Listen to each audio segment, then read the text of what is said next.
जय श्री राम।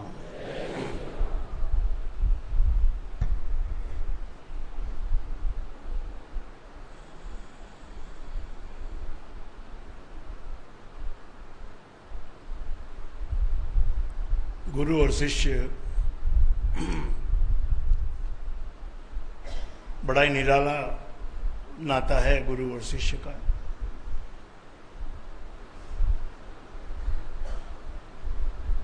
ऐसा कहा जाता है कि एक बार गुरु बना लिया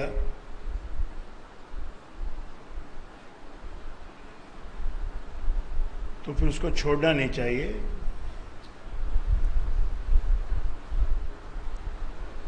और जो वचन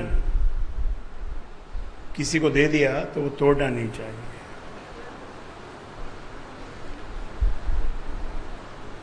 वचन की बड़ी मर्यादा होती है। जो तोड़ने का जो फल है वो क्या है वो किसी की समझ में नहीं आता है।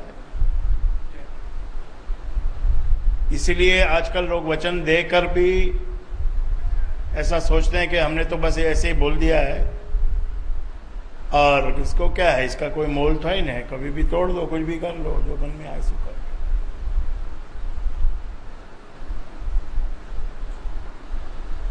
लेकिन जो ऊंचाइयां हैं, जो संसार में जो देव पुरुष जो उत्पन्न होते हैं, जो पैदा होते हैं, वो किस कारण से देव पुरुष कहलाते हैं और किस कारण से देवता बन जाते हैं कि वो वचन बिना मतलब के किसी को कोई वचन नहीं देते, और जब वचन दे देते हैं तो उसके पीछे फिर चाहे प्राण चले जाएं, चाहे पूरी संपत्ति लुट जाए, चाहे जो भी हो जाए, उसको छोड़ने को तैयार हो जाते हैं, उस संपत्ति को, उस प्राण को। जब ऐसी भावना किसी की बन जाती है तो वही महापुरुष और देव पुरुष बनते हैं इस संसार में। ये साधारण ज्ञान है कि हम सबको धन की आवश्यकता है, लग्जरियस की आवश्यकता है, और इसी के प्राप्त करने में हम सब कुछ कर रहे हैं। लेकिन ये साथ साथ में एक भ्रम भी है ये कि ये सब प्राप्त होके हमको सुख मिलेगा या बहुत अधिक संपत्ति मिलने के बाद हम बहुत सुखी होंगे। ये एक केवल भ्रम है, ये इल्यूशन है उसी प्रकार का जिस प्रकार की रेगिस्तान में दूर से दिखाई पड़ता है पानी का झरना। प्यासे को तो पानी ही दिखना चाहिए ना, दूर उसको दिखता है कुछ चमकता हुआ, झलझल करता हुआ, तो उसको लगता है पानी का झरना है, और बड़ी कठिनाई से, बड़ी गिरते पड़ते वहां पहुंच जाता है प्यासा, लेकिन वहां पहुंच कर देखता है कि वहां तो कोई झरना है ही नहीं। अक्सर पाया गया है, देखा गया है कि जब आपके पास कुछ कम होता है तब आप बहुत अच्छे से किसी बात को सुनते हो, समझते हो, सिद्धांतों को सुनते हो, गुरु की बात को सुनते हो, उसको धारण करते हो, शुक्रिया भी करते हो। फिर कुछ जब संपत्ति थोड़ी सी बढ़ जाती है तो फिर और शुक्रिया करते हो और धन्यवाद करते हो, फिर और थोड़ी सी बढ़ जाती है तो और थोड़ा धन्यवाद करते हो, लेकिन फिर बाद में आपका स्टैंडर्ड और धन्यवाद का जो शब्द है वो छुपने लग जाता है, वो लोप हो जाता है। जैसे जैसे धन बढ़ता है वो शुक्रिया करना और जो आभार प्रदर्शन करना वो क्यों गायब हो जाता है। वो यही तो बस परीक्षा की तो कसौटी तो यही है ना कि तुमको दे नहीं था जब तक सभी करेंगे, कोई भी करता है, उसमें भी कोई कोई नहीं करते हैं, लेकिन आप सौभाग्यशाली हो जो करते हो। लेकिन उस सौभाग्य जब और फलता है धन संपत्ति के रूप में, कीर्ति के रूप में, तब उस वक्त हम सोचते हैं हम गुरु की तस्वीर छुपा दें, गुरु का नाम छुपा दें, गुरु को कहीं छुपा दें, कहीं ये सामने ना आ जाए, मेरे नाम के से आगे इनका नाम ना हो जाए। आपने देखो, आप अक्सर टीवी में इतने लोग आपको प्रवचन देते हुए मिलते, कोई अपने गुरु का नाम लेता है? देखना आप ध्यान से, कितने वक्त अपने गुरु का नाम लेते हैं या गुरु की तस्वीर वहां रखते हैं? नहीं रखते। तो आपको ही सीखना है कि धन्यवाद तो करना ही है मुझे, वो तो नहीं दिया तो उसको धन्यवाद तो करता हूं, और देगा तो कुछ और ज्यादा ही करूंगा। लेकिन दिल छोटा हो जाता है, बाद में दिल छोटा हो जाता है। क्यों हो जाता है? इसका कारण ये माया है, विकार है, लालच है, लोभ है, भ्रम है। ईश्वर भी रुकावट डाल देता है।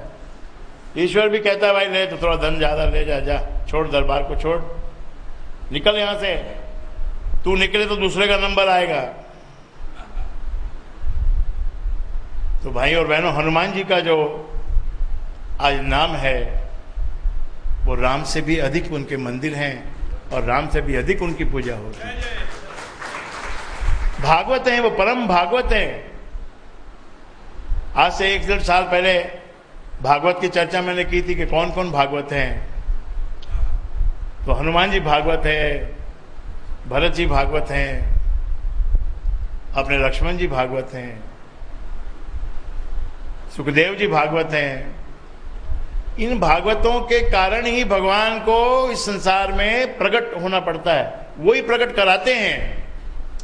भगवान कभी भी स्वयं मुकुट पहन के सामने नहीं आता है, वो इसी प्रकार के अवतारों के अंदर में प्रकट होता है। और कलयुग में कहते हैं कि वो अवतार बिल्कुल नहीं लेगा। कलयुग में तो जब जिसको जहां जरूरत पड़ेगी उसके नाम को याद करेगा तो वहां वो स्वयं प्रकट होगा। शक्ति है, परमात्मा एक शक्ति है। हम सबको शक्ति धारण करनी है, शक्ति ग्रहण करनी है। परंतु याद रखिए, जो शक्ति की चाहना रखते हैं वो इस बात को समझ लें कि शक्ति के ऊपर शक्ति है और शक्ति के ऊपर और शक्ति है, उसके ऊपर और शक्ति है। शेर, सवा शेर, उसके ऊपर 1.5 शेर, उसके ऊपर 2 शेर, शेर को सवा शेर, वो शेर बन गया तो फिर सवा शेर, वो शेर बन गया तो फिर सवा शेर। इसलिए शक्ति अपने अंदर कितनी आएगी, वो आएगी जब आएगी। परंतु एक शॉर्टकट है, एक रास्ता है कि शक्तिशाली की शरण में चले जाओ।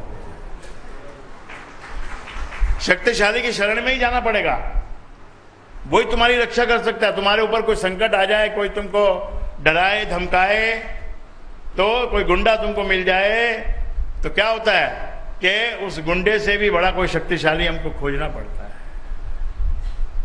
तो फिर उसका नाम सुन के वो गुंडा भी शांत हो जाता है। तो शक्ति का व्यापार है।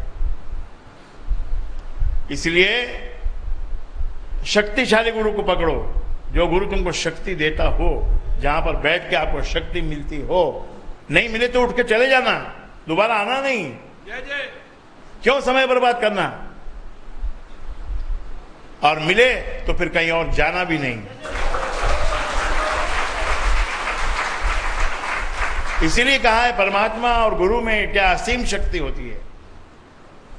हमारा रिलेटिव कोई पावरफुल होता है तो हम उसका नाम कितनी जगह पे यूज करते हैं। कोई हमारा दोस्त पावरफुल होता है तो उसका नाम हम कितनी जगह यूज करते हैं।